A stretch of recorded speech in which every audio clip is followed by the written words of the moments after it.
नमो बुद्धाय। Buddha boost YouTube channel में आपका स्वागत है। वृद्धावस्था लगभग हर व्यक्ति के जीवन का वह समय होता है जब वह अनेक रोगों से ग्रसित हो जाता है। लेकिन अगर महात्मा गौतम बुद्ध की बात करें तो गौतम बुद्ध का शरीर वृद्धावस्था में भी स्वस्थ था। उनकी चाल में अद्भुत फुर्ती थी, उनके चेहरे पर अद्भुत चमक थी। जब वह घंटों ध्यान में बैठते थे तो उनकी रीढ़ हमेशा सीधी रहती थी। वह कभी थकते नहीं थे। वह हर सुबह उसी मुद्रा में उठते थे जिसमें वह रात को सोते थे। उन्हें देखकर ऐसा लगता था मानो उनके जीवन में कोई दुख, दर्द, बीमारी या कोई तनाव है ही नहीं। उनका हर शिष्य ऐसे ही जीवन की कामना करता था। इन्हीं सब बातों से प्रेरित होकर एक दिन उनके एक शिष्य ने उनसे पूछा।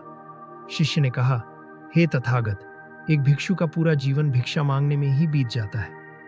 उसे भिक्षा में जो भी मिल जाता है वह उसे खा लेता है और अपना पेट भर लेता है। कई बार तो भिक्षु के शरीर की बुनियादी जरूरतें भी पूरी नहीं हो पाती हैं, उसका पेट भी नहीं भरता। लेकिन जब मैं आपका शरीर देखता हूं तो मुझे बड़ा आश्चर्य होता है। इतना कम खाने के बाद भी आप इतने फुर्तीले और इतने मजबूत कैसे हैं? वहीं दूसरी ओर जब मैं राज्य के राजाओं और महाराजाओं को देखता हूं तो उनके महलों में हर दिन वैद्य और हकीम आते रहते हैं। इसका मतलब है कि उनका स्वास्थ्य ठीक नहीं है, जबकि उनके पास सारी सुख सुविधाएं हैं। वे जो चाहें पकवान या भोजन खा सकते हैं या अपने रसोइये से जो चाहें बनवा सकते हैं। लेकिन इसके बावजूद वे अपने शरीर की स्थिति से बहुत परेशान हैं। शिष्य ने आगे कहा, तथागत, मैंने अनेक राजाओं और अनेक महान लोगों का जीवन और दिनचर्या देखी है, और मैंने एक सन्यासी का जीवन और दिनचर्या भी देखी है। लेकिन मैं इसके पीछे का रहस्य नहीं समझ पाया कि एक सन्यासी जिसे पर्याप्त भोजन भी नहीं मिलता, वह अपना जीवन स्वस्थ तरीके से जीता है, और दूसरी ओर जिनके पास सभी सुख सुविधाएं हैं वे अपने जीवन में शारीरिक कष्ट और पीड़ा झेल रहे हैं। गौतम बुद्ध ने बहुत ही सौम्य मुस्कान के साथ उत्तर दिया। बुद्ध कहते हैं कि हर मनुष्य को जीने के लिए ऊर्जा की आवश्यकता होती है और हमें भोजन से ऊर्जा मिलती है। लेकिन यह जरूरी नहीं है कि हम ऊर्जा के लिए किसी खास तरह का भोजन ही खाएं। कोई भी भोजन ऊर्जावान हो सकता है। आपने देखा होगा कि एक गरीब व्यक्ति कुछ भी खाने के बाद भी स्वस्थ और शारीरिक रूप से मजबूत रहता है, जबकि दूसरी ओर जो लोग यह सोचकर एक विशेष प्रकार का भोजन करते हैं कि इसे खाने से उनके शरीर को ताकत और ऊर्जा मिलेगी, वे अक्सर बीमारियों से ग्रस्त पाए जाते हैं। प्रश्न यह नहीं है कि हम किस प्रकार का भोजन करते हैं, अपितु वास्तविक प्रश्न यह है कि हम भोजन किस प्रकार करते हैं। क्या हम भोजन का समुचित उपयोग कर पाते हैं या नहीं? इसके लिए आवश्यक है कि हमारे जीवन में खान पान के नियमों को अपनाया जाए, ताकि एक साधारण भोजन भी हमारे शरीर को वह ऊर्जा प्रदान कर सके जो हमारे शारीरिक अंगों के सुचारू संचालन के लिए आवश्यक है। शिष्य ने बड़े आश्चर्य से पूछा, हे तथागत, मैं आपकी बातों का अर्थ नहीं समझा। तथागत ने उत्तर दिया कि जब भी हम भोजन करते हैं तो क्या हम वास्तव में होशपूर्वक भोजन करते हैं? कुछ लोग किसी से बात करते हुए भोजन करते हैं तो कुछ लोग अपने विचारों में डूबे हुए भोजन करते हैं। इस तरह उनका शरीर तो भोजन कर रहा होता है, लेकिन उनका मन भोजन में शामिल नहीं होता, और जो कार्य पूरी एकाग्रता से नहीं किया जाता उसे वास्तव में कर्म नहीं कहते। इसीलिए हमें उसका फल कभी नहीं मिलता। चलिए मैं आपको खाने के कुछ नियम बताता हूँ, जिनका पालन करके कोई भी व्यक्ति सुखी और स्वस्थ जीवन जी सकता है। ध्यान से सुनिए। पहला नियम है हमेशा मौन रहकर खाना खाना। जब हम मौन रहकर खाते हैं तो हमारा पूरा ध्यान खाने पर होता है, जिससे हमारे शरीर के सभी आंतरिक अंग सही तरीके से काम करने में व्यस्त हो जाते हैं। उदाहरण के लिए, जब हम मौन रहकर भोजन को सूंघते हैं तो हमारी स्वाद की इंद्री जागृत हो जाती है और हमारे मुंह में लार आने लगती है, जो भोजन को पचाने में मदद करती है। इसी तरह भोजन को होशपूर्वक ठीक से चबाने से उसका पाचन आसान हो जाता है। उस भोजन को पचने में ज्यादा समय नहीं लगता, और जब भोजन आसानी से पच जाता है तो पेट में कभी कोई समस्या नहीं होती और आप स्वस्थ रहेंगे, क्योंकि सभी बीमारियां पेट से ही उत्पन्न होती हैं।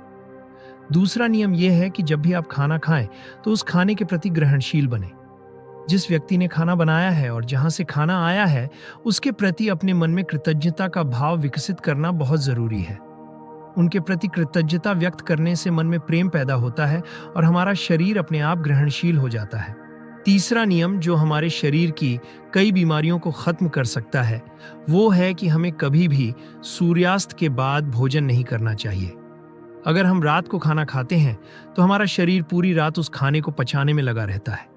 लेकिन अगर हम रात को अपने शरीर को कोई काम नहीं देते हैं तो हमारा शरीर खुद ही शरीर की सारी बीमारियों को खत्म करना शुरू कर देता है, क्योंकि हमारे शरीर में अपने रोगों को खुद ही ठीक करने की शक्ति होती है। लेकिन रात को खाना खाने और उस खाने को पचाने में व्यस्त रहने की वजह से हमारे शरीर को बीमारियों को ठीक करने के लिए पर्याप्त समय नहीं मिल पाता है और वो फ्री नहीं हो पाता है और हमारे शरीर में बीमारियां पैदा होने लगती हैं और हमारा शरीर उन्हें खुद ठीक नहीं कर पाता है। इसलिए अगर आप हमेशा स्वस्थ रहना चाहते हैं तो सूर्यास्त के आधे घंटे बाद या उससे पहले खाना खा सकते हैं, लेकिन रात को खाना खाना शरीर के लिए हानिकारक हो सकता है। तथागत ने आगे कहा कि अच्छा भोजन वह है जो हमारे शरीर के साथ साथ हमारे मन को भी प्रसन्न रखे। यदि भोजन करते समय हमारे मन में लड़ाई झगड़ा करने की भावना हो, साफ सुथरी जगह पर भोजन न करें या ऐसे व्यक्ति के साथ भोजन करें जिसके विचार अच्छे न हों, तो ऐसी स्थिति में हमारा मन कभी प्रसन्न नहीं रह सकता। ये नियम भोजन करने वाले व्यक्ति के लिए है। अब ध्यान से सुनिए, भोजन पकाने वाले व्यक्ति के लिए क्या नियम है। भोजन पकाते समय यह आवश्यक है कि भोजन पकाने वाले व्यक्ति के मन में प्रेम भरा हो। यदि भोजन पकाने वाले व्यक्ति के मन में घृणा, क्रोध या लड़ाई झगड़े की भावना हो तो वही गुण भोजन में भी समाहित हो जाते हैं। हर भोजन का अपना गुण होता है और यह गुण तब और भी बढ़ जाता है जब उसमें व्यक्ति के गुण मिल जाते हैं। गौतम बुद्ध ने अगला नियम बताया कि भोजन जितना आसानी से पचने वाला होगा उतना ही फायदेमंद होगा। सादा भोजन हमेशा से आसानी से पचने वाला माना गया है। इसीलिए आपने अक्सर मुझे दाल भात खाते हुए देखा होगा, क्योंकि यह सबसे सरल भोजन है जो बहुत आसानी से पच जाता है और हमारे शरीर को ऊर्जा भी प्रदान करता है। कुछ लोग दूसरे जीव को मारकर जो भोजन बनाते हैं उससे हमारा मन कैसे प्रसन्न हो सकता है। अर्थात किसी भी जीव को मारकर उसे कष्ट और पीड़ा दी जाए तो उसके मांस में भी वही गुण पाए जाएंगे। इसलिए सादा शाकाहारी भोजन ही हमारे शरीर के लिए सबसे उपयुक्त है। ये तो थी शाकाहारी और मांसाहारी भोजन की बात। इसके साथ ही खाने की एक खास मुद्रा भी होती है। आपने मुझे कई बार खाते हुए देखा होगा। हर बार मेरा खाना खाने का तरीका एक जैसा ही रहता है। मैं हमेशा जमीन पर सीधा बैठकर ही खाना खाता हूँ। लेकिन जो लोग किसी कारण से जमीन पर नहीं बैठ सकते, भले ही वो कुर्सी पर बैठें, उन्हें हमेशा अपनी रीढ़ को सीधा रखकर ही खाना खाना चाहिए, क्योंकि जब हमारी रीढ़ सीधी होती है तो खाना हमारे पेट में बहुत आसानी से पहुंचता है, और अगर हमारी रीढ़ मुड़ी हुई होगी तो हमारा पेट भी सिकुड़ जाएगा, जिससे खाना भोजन नली के माध्यम से हमारे पेट तक ठीक से नहीं पहुंच पाता है। शिष्य ने हाथ जोड़कर तथागत को प्रणाम किया और कहा, हे तथागत, हमें कैसा भोजन करना चाहिए? ये तो सभी बताते हैं, लेकिन भोजन करने के नियम क्या हैं? भोजन किस प्रकार करना चाहिए? उसके लिए आसन क्या है?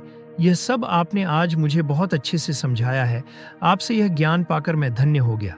इसके बाद तथागत अपने शिष्य के साथ वन की ओर भ्रमण के लिए निकल पड़ते हैं। तो मुझे उम्मीद है कि आपको महात्मा गौतम बुद्ध द्वारा अपने शिष्यों को दिए गए भोजन के नियम सही लगे होंगे और आप भी आज से उनका पालन करेंगे। हमें कमेंट करके जरूर बताएं कि आपको वीडियो कैसा लगा। अगर आपको वीडियो पसंद आया तो वीडियो को लाइक करें, अपने दोस्तों के साथ शेयर करें और हमारे बुद्धा बूस्ट यूट्यूब चैनल को सब्सक्राइब करें और साथ ही बेल आइकन बटन दबाना ना भूलें ताकि आपको अगले वीडियो का नोटिफिकेशन मिल सके। मिलते हैं अगले वीडियो में। तब तक अपना और अपने परिवार का ख्याल रखें। वीडियो में बने रहने के लिए आपका बहुत बहुत धन्यवाद। नमो बुद्धाय।